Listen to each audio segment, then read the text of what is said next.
മുഖം കണ്ടാൽ പൂർണ്ണചന്ദ്രൻ ഉദിച്ച പോലെയാ. വെണ്ണ കെക്കാൻ ആരും കാണാണ്ട് നടക്കണ കണ്ട കാക്കയാണ് തോന്നും. ഓടക്കുഴൽ വിളിച്ചാൽ കുയിൽനാദം, മയിലാടുന്ന പോലെയാണ് അവന്റെ നൃത്തം. കണ്ണാ, സുന്ദരക്കുട്ട, നീ ഞങ്ങളുടെ ഭാഗ്യാണ്. കൃഷ്ണ ഗുരുവായൂരപ്പ. അമ്പാടി ഗോവർദ്ധനവും യമുനയും ഗോപന്മാരും ഒക്കെ ഇറങ്ങി. എന്നിട്ടും ഇവിടെ അമ്പാടിയിൽ ഒരാളെ കാത്തിരിക്കണ്ടേ. ആരാന്നല്ലേ? കണ്ണനാ കാത്തിരിക്കണത്. കണ്ണൻ്റെ ഏട്ടനെ, ബലരാമേട്ടനെ.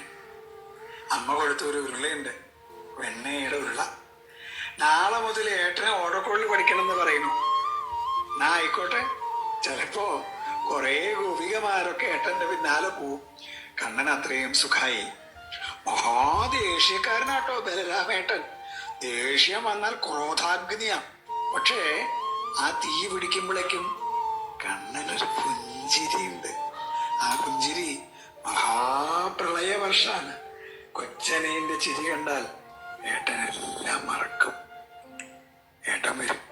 ഏട്ടനെ കാത്തിരിക്കേ സുന്ദരക്കുട്ടൻ. ഏട്ടൻ വന്നിട്ടില്ലല്ലോ. നമുക്ക് വേഗം ഒരു ഉമ്മ കൊടുത്ത് ഒരു നമസ്കാരം കൊടുത്ത് പോയാലോ. കൃഷ്ണ ഗുരുവായൂരപ്പ.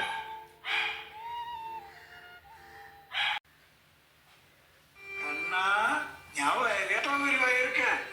അവിടെ വലിയ തിരക്കുണ്ടാവോ?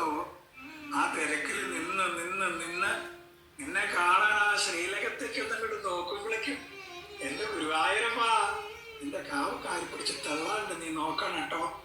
ആ പ്രദക്ഷിണ വഴിയിലും അമ്പലത്തിനകത്തു വരുന്ന എനിക്ക് നാമം ചൊല്ലണം.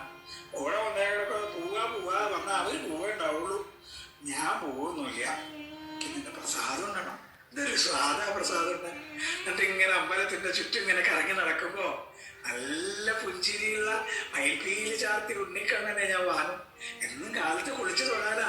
പിന്നെ കളഭവും പഞ്ചാരയും പഴവും പായസവും ഒക്കെ വാങ്ങണം. കാലത്ത് കുളിച്ച് ആ കളഭം തൊഴുമ്പോ കണ്ണാ, വീണ്ടും ഞാൻ ഗുരുവായൂരത്തും. എന്റെ ഗുരുവായൂരപ്പന്റെ കൂടെയാവും ഞാൻ. എന്നും എന്നും എന്റെ ഗുരുവായൂരപ്പന്റെ കൂടെയാവാൻ ഒരുപാട് ഇഷ്ടത്തോടെ കാത്തിരിക്കുന്നത്. കൃഷ്ണ ഗുരുവായൂരപ്പ.